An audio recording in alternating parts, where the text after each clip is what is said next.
জাতিসংঘে ৭৯তম সাধারণ পরিষদের অধিবেশনে যোগ দিতে বাংলাদেশের অন্তর্বর্তী সরকারের প্রধান উপদেষ্টা doctor Mohammad Yunus new York আসছেন ২৩ সেপ্টেম্বর সোমবার। প্রেসিডেন্ট জো বাইডেনের সাথে তার বৈঠক হবে পরদিন মঙ্গলবার। মূল অধিবেশনে ডক্টর ইউনূস ভাষণ দেবেন ২৭ সেপ্টেম্বর শুক্রবার। বিস্তারিত সালাউদ্দিন আহমেদের রিপোর্টে। জাতিসংঘের ৭৯তম সাধারণ পরিষদের অধিবেশনে যোগ দিতে বাংলাদেশের অন্তর্বর্তী সরকারের প্রধান উপদেষ্টা doctor Mohammad Yunus new York আসছেন ২৩ সেপ্টেম্বর সোমবার রাতে। পরদিন জাতিসংঘ ভবনে প্রেসিডেন্ট জো বাইডেনের সাথে ডক্টর ইউনূসের বৈঠক হওয়ার কথা রয়েছে। এর জন্য তিনি পূর্ব নির্ধারিত সময়সূচির একদিন আগেই নিউ ইয়র্ক আসছেন। বাইডেন ইউনূস বৈঠকের বিষয়ে ওয়াশিংটনের তরফে একটি শিডিউল বা স্লট প্রস্তাব করা হয়েছে বলে কূটনৈতিক সূত্রে জানা গেছে।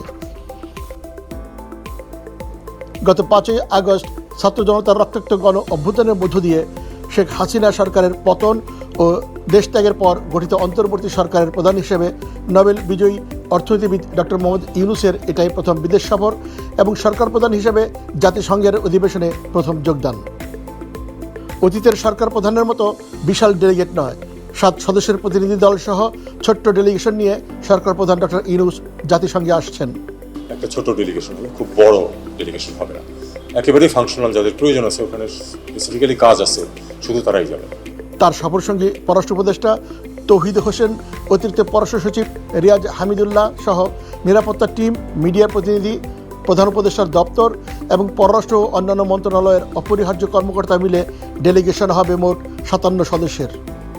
ছাত্র জনতার গণঅভ্যুত্থানের পর বাংলাদেশের নতুন সরকারের প্রধান হিসেবে নোবেল লরিয়েট ডক্টর ইউনূসের এবারের অধিবেশন গুরুত্বপূর্ণ সফর হিসাবে দেখছেন দেশ বিদেশের রাজনীতি বিশ্লেষকগণ।